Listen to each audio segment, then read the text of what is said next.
Fox News' Bill O'Reilly is firing back after this report in Mother Jones magazine claiming that he exaggerated his reporting experience while at CBS News while covering the 1982 Falklands War in Argentina. Let me play first for you. This is what O'Reilly has said on Fox News about some of his war experience in Argentina.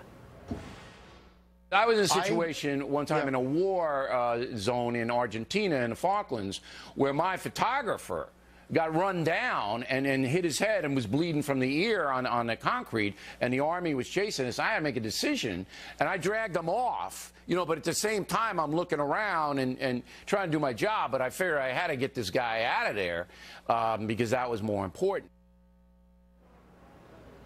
Mother Jones magazine claims O'Reilly was hundreds of miles away from the fighting and not near any combat. In an interview with Howard Kurtz, O'Reilly said about the author of the report, quote, "David Corn is a liar, a smear merchant, and will do anything he can to injure me and the network." He goes on, "Everybody knows that. Everything I've reported about my journalistic career is true." So let's dig into this. Joining me now is Monica Boyer-Lynn. She is the co-editor of Mother Jones magazine, and also with me is our senior media correspondent and host of Reliable Sources, Brian Stelter. So welcome to both of you. Thank you.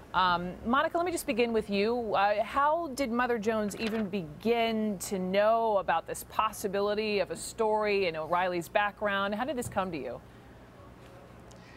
This has really been discussed for years. There have been stories over the years challenging Bill O'Reilly's assertions about some of the things he says he has seen and done. But it became relevant in the wake of Brian Williams and in the wake of Bill O'Reilly lashing out at Brian Williams and everybody else in the media for distorting coverage. That prompted us to take a really close look at what he has said about his own work.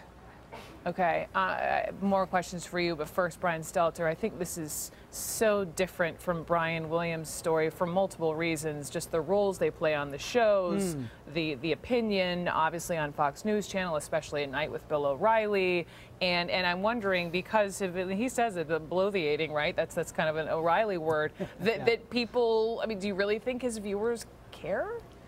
I don't think his loyal fans necessarily will care. They will view this as an attempt by Mother Jones, a left-leaning magazine, to come after O'Reilly and try to take him down.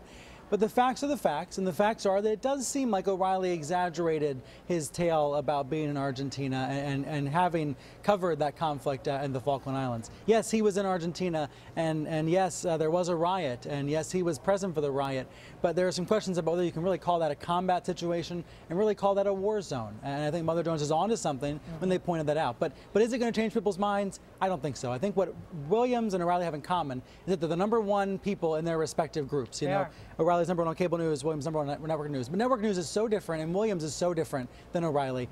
I would be surprised if we saw this become a weeks-long crisis for Fox the way it has for NBC. Okay, with regard to his experience at the Falklands War and some of the exaggerations that, Monica, you and your magazine have been pointing out, I just want to play some sound. This is Frank Zesno. He used to be with us at CNN. He was a Washington correspondent some moons ago, and he's a director of School of Media and Public Affairs at George Washington University. He was there, and I want to just play his experience.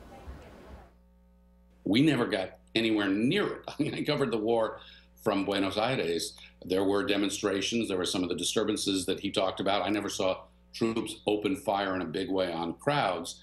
So this can be scrutinized on, but I just don't think that this is on a par of the issues, the exaggerations, and the trouble that Brian Williams is in.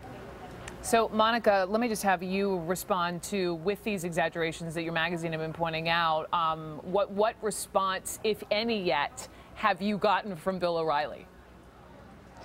Well, we asked Bill O'Reilly to explain what he said. We sent email after email and called before we published the story. We thought, well, maybe there's something he wants to say about it. Maybe there's a perfectly logical explanation for having said he was in the war zone when he was, in fact, in Buenos Aires. And we never heard back from him, but within, about 30 minutes of when we published our story, he was talking to multiple other reporters, calling David Corn garbage and an assassin, and calling for him to be in the kill zone. So you know, and that because really of concerns that me. threatening nature, I mean, I understand Brian Stelter was telling me this is what he covers day in and day out. He was saying you all have asked for an apology. Have you gotten it? We have not heard back. Okay. Brian Stelter, any final thoughts from you? Well, that's Fox 101. It works very well for them sometimes to be on the offense like that, going after someone like David Corn. He used to be a Fox News contributor. Now he's a contributor at MSNBC. So some might paint this as a simple network rivalry. But if you look at the substance of the matter, O'Reilly said some things that aren't quite true. He said he was at the Falkland Islands. He wasn't. And I think we should underscore that. Is it a career-ending offense? No, it's not going to be a career-ending offense of Bill O'Reilly. But it is something that's going to deserve scrutiny. And I wonder if there will be other stories people are going to bring up about other conflict zones he was in. I'm not saying there's anything out there right now, but that's what we saw with Brian Williams. There was one story, and then there was another, and then there was another. All right, Brian Stelter, we will see you Sunday morning, sir. And Monica Boyerlin with Mother Jones Magazine. Appreciate your time. Thank you. Thank you.